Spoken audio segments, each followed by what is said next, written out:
This is part 2. This is why they're deporting 2-year-olds, arresting judges, deporting people without due process, and they will do much worse. And this is why. Curtis Yarvin. He's starting to understand that revolutionaries make terrible administrators.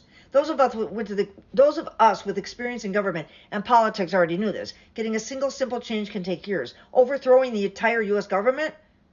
Not a task for addled, inarticulate amateurs. Yarvin seems shocked that Musk, with zero government experience except for a reliance on government contracts, is doing such a poor job. He also seems chagrined at Trump's specific actions, like tariffs, which are throwing the markets into chaos. In political terms, the whole thing is a total disaster. By early 2025, millions of Americans are marching in the streets, and even Republican voters are showing up at town halls to express seething anger. Yarvin seems to have come to a stark realization. If Musk-Trump fail to destroy the democratic system, extreme anti-government pseudo-intellectuals may face a bleak future. Like you, Curtis Yarvin? Like you, Peter Thiel? Like you, Elon Musk? He urgently warns them against half-assing the revolution and reveals his own fear of what might happen when the pendulum swings in the other direction.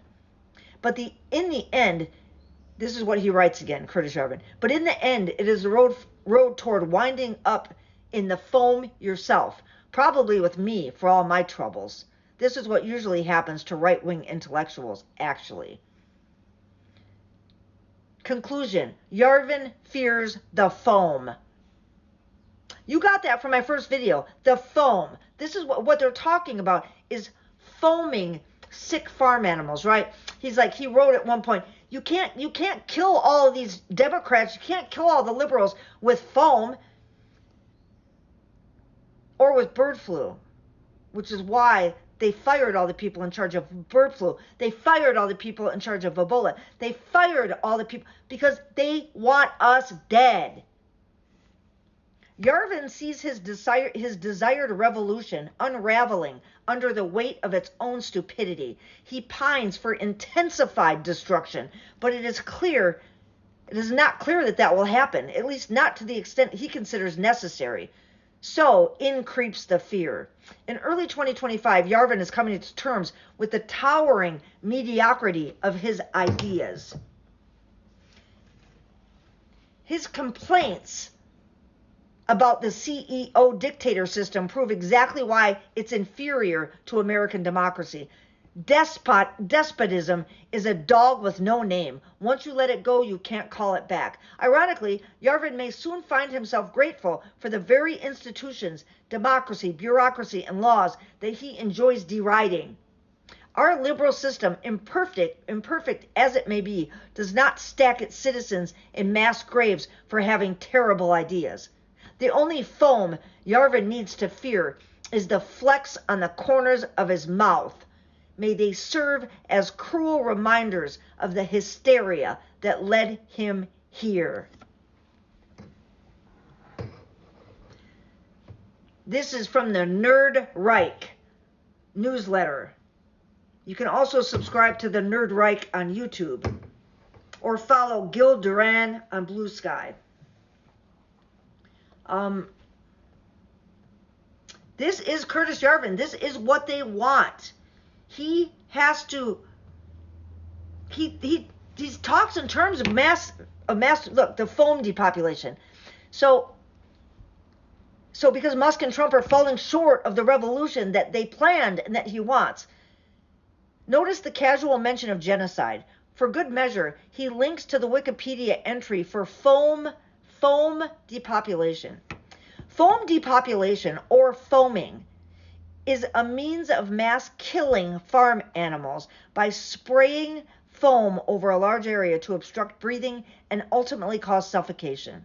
It is usually used to attempt to stop disease spread.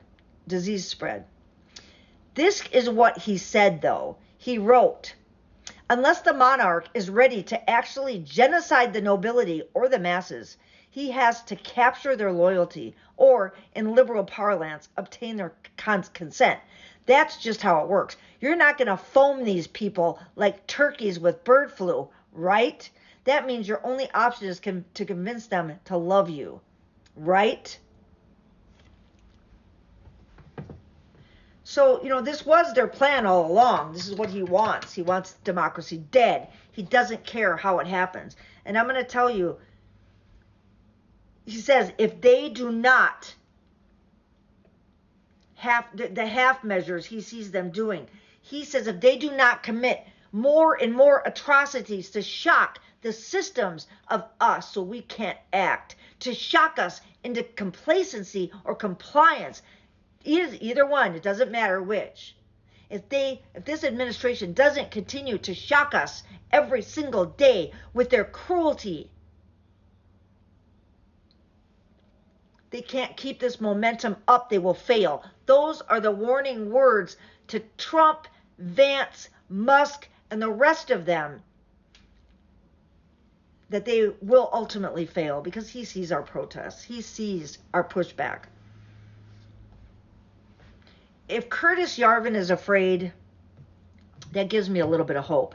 But this is their plan. This is what they wanted all along. And we all have to talk about it. It's not just about policy. But this is why they deported a 2-year-old girl. To shock us. To awe us. To make us fear. We cannot fear, you people. We cannot fucking fear. We have to speak out. We have to share this information with other people so that they can digest it themselves.